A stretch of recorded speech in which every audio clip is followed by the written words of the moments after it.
عبداللہ بن جری نے عبداللہ بن عمر سے کہا، اے ابو عبد الرحمن، میں نے تمہیں 4 ایسے کام کرتے ہوئے دیکھا ہے جنہیں تمہارے ساتھیوں کو کرتے ہوئے نہیں دیکھا۔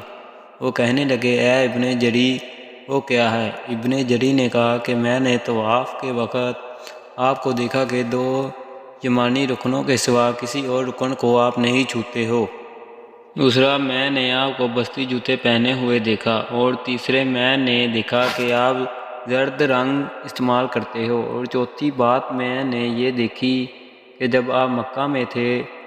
لوگ ذی الحج کا چاند دیکھ کر لبیک پکارنے لگتے ہیں اور حج کا احرام باندھ لیتے ہیں، اور آپ 8ویں تاریخ تک احرام نہیں باندھتے۔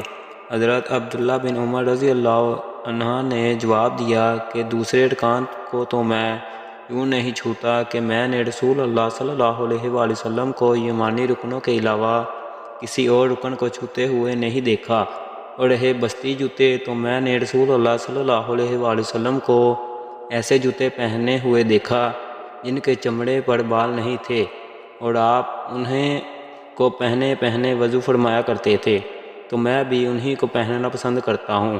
اور زرد رنگ کی بات یہ ہے کہ میں نے رسول اللہ صلی اللہ علیہ وآلہ وسلم کو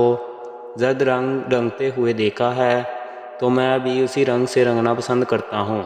اور احرام باندھنے کا معاملہ یہ ہے کہ میں نے رسول اللہ صلی اللہ علیہ وآلہ وسلم کو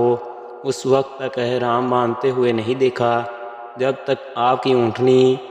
آپ کو لے کر نہ چل پڑتی۔